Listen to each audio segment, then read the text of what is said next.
Chronic kidney disease is a silent disease. It is known for is silence. অর্থাৎ আমার যদি diabetes বা hypertension বা দুটোই থেকে থাকে, তাহলে সেখানে আমার কিডনি এফেক্টেড হচ্ছে আমি মনে করতেই পারি, বা কিডনি ফাংশন টেস্টগুলো আমি করতে পারি।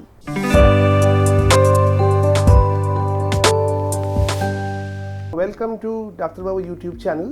আমি ডক্টর অনিন্দ্য মৈত্র, কনসালটেন্ট ফিজিশিয়ান ও নেফ্রোলজিস্ট। আলোচনা ক্রনিক কিডনি ডিজিজ। পৃথিবীর বুকে ক্রনিক কিডনি ডিজিজ নিয়ে আজ তোলপাড় চলছে। কিডনির অসুখ মানুষের দিন দিন বাড়ছে। কিডনির অসুখ নিয়ে মানুষের আলোচনা বাড়ছে, কিডনির অসুখ নিয়ে মানুষের অ্যাওয়ারনেস বাড়ছে। এটা খুব ভালো কথা। তার কারণ আজ থেকে 5-7 বছর আগেও আমরা অন্তত এতটা অ্যাওয়ারনেস দেখিনি। আমরা জানি, বা আমি জানি যে আপনারা যারা শুনছেন তাদের ক্রনিক কিডনি ডিজিজ সম্বন্ধে অলরেডি অনেক ধারণা আছে, এবং সেটা থাকাটাও খুব দরকার। দুটো কথা বলবো এখানে। এক, ক্রনিক কিডনি ডিজিজের কারণ কি এবং কার সম্ভাবনা বেশি ক্রনিক কিডনি ডিজিজ হওয়ার। ক্রনিক কিডনি ডিজিজের অনেকগুলো কারণ হতে পারে, তার মধ্যে মূলত 3টে কারণ নিয়ে আমরা খুব চিন্তিত। সেটা হচ্ছে ডায়াবেটিস, 2 হচ্ছে হাইপারটেনশন, 3 হচ্ছে পলিসিস্টিক কিডনি ডিজিজ, যেটা ওয়ান্স এগেন ফ্যামিলিয়ার হতে পারে বা হেরিডিটারি হতে পারে, যেটাকে আমরা অ্যাডাল্ট পলিসিস্টিক কিডনি ডিজিজ বলে থাকি।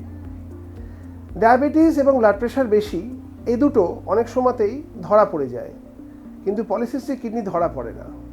সেই জন্য অনেক সময়তেই আমরা রুটিনলি ইউএসজি করতে বলি পেশেন্টদের, যারা আমাদের কাছে দেখাতে আসেন বা যেসব ডাক্তারবাবুরা জেনারেল মেডিসিন প্র্যাকটিস করেন, সেখানে ইউএসজিতে সিস্ট পেলে অনেক সময় সচেতন হওয়ার প্রয়োজন আছে। সিস্টের সংখ্যা যদি বেশি হয় এবং যদি দেখা যায় যে ব্লাড প্রেশারটা হাই হচ্ছে পেশেন্টের, বা যদি দেখা যায় পেশেন্টের ডায়াবেটিস আছে, বা দুটোই আছে, ডায়াবেটিস আছে, হাইপারটেনশনও আছে। ক্রনিক কিডনি ডিজিজ সম্বন্ধে একটা খুব ইম্পর্টেন্ট কথা বলতে হবে। Unlike heart disease, neurological diseases বা অন্যান্য diseases, chronic kidney disease is a silent disease. It is known for is silence. অর্থাৎ সে চুপটি করে বসে থাকে। আমার কাছে এমন অনেক পেশেন্ট আসেন যারা জানেন না তাদের কিডনির অসুখ আছে। কেন জানেন না? কারণ কোনো সিমটম নেই। অনেকেই বলেন যে আমার কিডনির অসুখ নেই, কারণ আমার ঠিকঠাক ইউরিন পাস করি আমি। সেটা কিন্তু সব থেকে বড় কথা নয়। আমাদের জানতে হবে ক্রনিক কিডনি ডিজিজের কী কী সিমটম হতে পারে।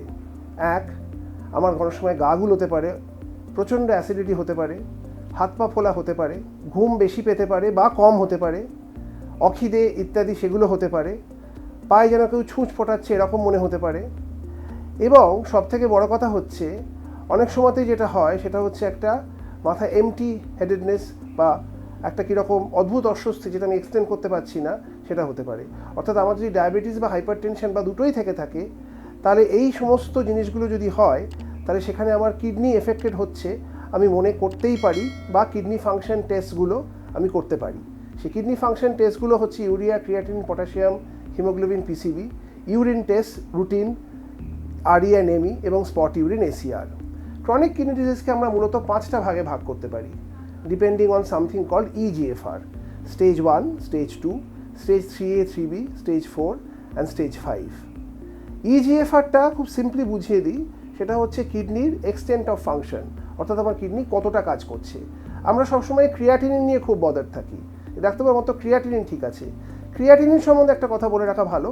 ইট is a very useful marker, an achievable marker, a cheap marker, not an absolute marker. অর্থাৎ আমার যদি দেখা যায় প্রচুর প্রোটিন বেরোচ্ছে শরীর দিয়ে, কিন্তু আমার ক্রিয়াটিনিন নর্মাল, তাহলে কিন্তু আমার ক্রিয়াটিনিন নর্মাল থাকা সত্ত্বেও কিডনি কিন্তু ভালো জায়গাতে নেই। সুতরাং ক্রনিক কিডনি ডিজিজ সম্বন্ধে সচেতন হওয়া খুব দরকার।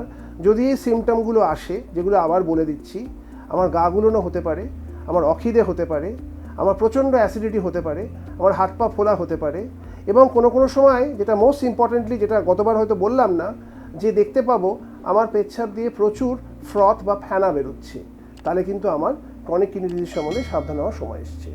Thank you very much.